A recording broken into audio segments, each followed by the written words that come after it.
Guys, the game I love is back. The game I love is back because Vladimir Petkovic, he's done it again. He's proved everyone wrong with a masterclass of a list. Get the apologies in the comments down below. This is the Algeria squad that will secure the qualification. I told you for months it'll happen in October. Well, here we are. It's October. These boys will get the job done. Inshallah. They will though, God willing. Anyway, I'm buzzing for this. We're so back. We've only gone and got a new keeper and back four in the space of a month. Oh, the game is so back. We are on the brink of the FIFA World Cup. We're on the brink of playing an AFCON. And we've got some new faces to look forward to with four potential debutants could make their debut for Algeria in the upcoming international break to face Somalia away and Uganda at home. This is the list we've got to look forward to. Headline news. There was a lot of speculation. It's signed, it's sealed, it's delivered. The legend himself, well, his son, the legend Zizou, his son, Zinedine Zidane, his son Luca Zidane, who he once managed and played him in goal. None other than Real Madrid, by the way. Yes, Algeria's goalkeeper used to play for Real Madrid. So we can now say we've had a player that's played for Real Madrid. And I'm not talking about Benzema and all these guys. I'm talking about an Mbappe. I'm talking about an actual Algerian international. Because the Luca Zidane is the Algerian national team goalkeeper. Signed, sealed, delivered. Welcome, son. I mean, this is just fantastic, isn't it? Zidane, yes, you got your Gendous and your Ben Bort in there. It doesn't matter. Zidane's number one. I don't care. Luca Zidane is number one. And if it wasn't for Luca Zidane, I'm pretty sure they'd have gone and asked Rice and Belghali to come back. Because the goalkeeping situation has not been good for at least 2 or 3 years now, post... Well, in fact, even when Belghali was here, it was a bit shocking, to be honest. Since he went, maybe Rice and Belghali will play the Arab Cup. You know, keep an eye on that one like he did before. He was crucial in that as well. I'm buzzing for Luca Zidane. He had a great game the other day with Granada in Spain. We've got a good goalie here, one that doesn't play in Algeria, one with talent, one that's played with Cristiano Ronaldo and people like that and trained with them. So I'm sure he'll be fine. And what a reception he could get with Zinedine Zidane and friends and family expected to attend one of the games in a couple of weeks' time. That's going to be good.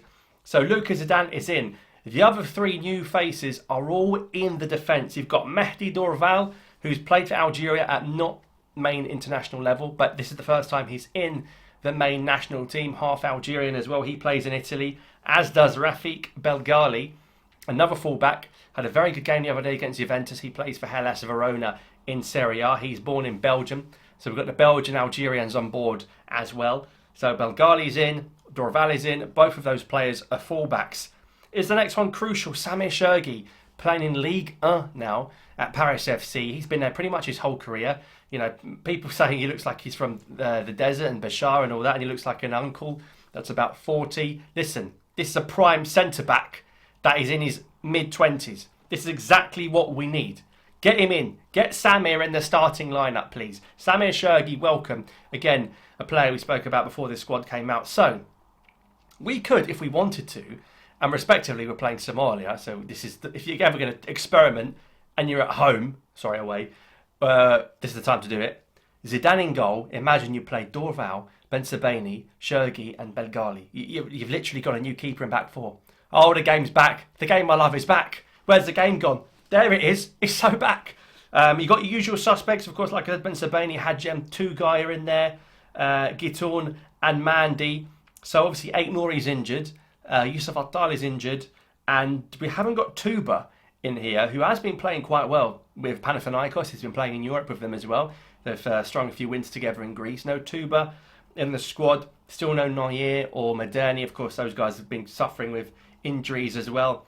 So centre-back options, it's Tugay, Ben Sebaini, Mehdi and Chergui. Chergui's got to start at least one of these games. We are not, you know, got a luxury of fixtures coming up. We've got these 2 games. We've got a couple of friendlies in November and then it's the Africa Cup of Nations. So we've really got to get our act together here.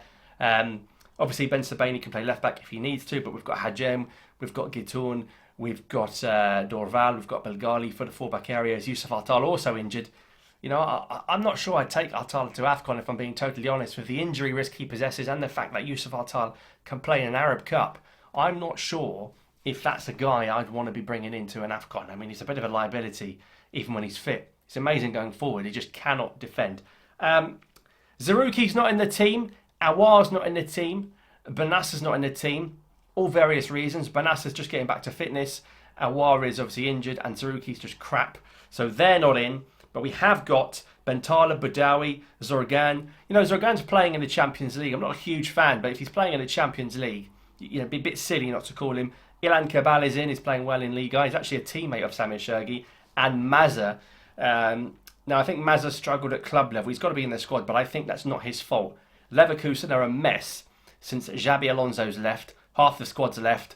Ten Hag's even left. It's a bit of a mess there. A bit of a Mazza for Mazza. But yeah, obviously you've got to call up Mazza in this squad. I mean, he's such a good talent. Another player I'd love to see given more minutes. And Faraz Shaibi, who has been playing as a number 6, number 8, whatever you want to call it for Frankfurt, but he's been getting 90 minutes regularly. And Frankfurt have been great to watch this season. So I think it could be a big camp for Shaibi. I'd be shocked if he didn't play both games from the beginning, to be honest. And in the attack, there's no Ben Rama. There's no Monsef Bakra, who's been doing very well in Zagreb. Maybe Petkovic forgot to watch football in Croatia, which is next door to Bosnia, so I thought he'd be all over it. But obviously Benassa and Bakra there. Bakra can feel hard done by to not be in. Benzia in Saudi again, really? Belghali again. I don't think Belghali should be here. I think Belghali and Benzia are maybe Arab Cup players.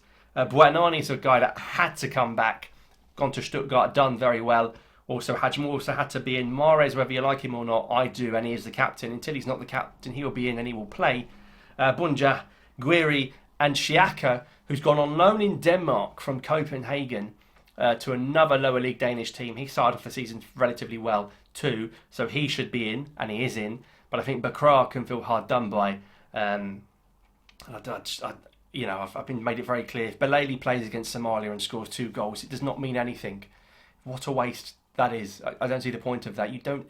And listen, Tabboune would score against Somalia, so I don't understand. Don't tell me if Belghali scores or assists against Somalia, please. Let's not do this. Shouldn't be here. Fact. Should not be here. Okay. He shouldn't be here. Shouldn't be going to AFCON. Shouldn't be going to the World Cup. But I'm not going to let Yusuf spoil my mood because I'm very happy with this list overall. Like I said, defence has been completely overhauled. Got a new keeper. You only need one good keeper, to be honest. You need one good keeper. It's not a guy you're going to change all the time. We've been changing it all the time because our keepers are shocking. That's why. So good squad there. Obviously, we're playing Somalia and Uganda. Now, respectively, Somalia, whoever we field, should win. And Uganda probably gets played when we've already qualified, which means you have the luxury. You can afford to try new players out against Uganda. It's a pressure-free zone because if we lost 10-0, we'd still go to the World Cup. You can try new players. And Uganda will come to win because Uganda will need the 3 points in Tizi Ouzou to get the playoff spot in second. So that will be a competitive game, but the pressure's off us. And Algeria always play a lot better when the pressure is off because when we play the pressure, as Belmadi found out, it can be tough and it can be toxic. But you look at that list and you go, we're going to see some players here. Of course, they might not be good. You might see Mehdi Dorval and think, maybe not. But that's why you try them. It's better to try and fail than to have never tried at all. And, to play the same guys all the time, it's the definition of insanity, isn't it? Doing the same thing over and over and expecting different results is what insanity is. I'm starting to go a bit insane with some of the guys we were calling up all the bloody time. There's new faces there. I'm sure there will be more. This is October's list, and we're going to be at a World Cup. Now, the danger is, it's a two-edged sword. It's amazing, but you're going to get players that never wanted to be playing for Algeria, never wanted to be interested in Algeria, that are suddenly going to want to play for Algeria because they're at a World Cup. And I do think France see that with Akliouche, and they went in quick. See that with Chergui, they went in quick. So you're going to see some random guys pop up in the next few weeks and months that are going to want to play in a World Cup. That, an Andy Delors, for example, they just come from absolutely nowhere and want to play for us. And I think every situation should be treated differently. For example, if Yassine Adli said, oh, by the way, can I play the World Cup? That's not going to go down well.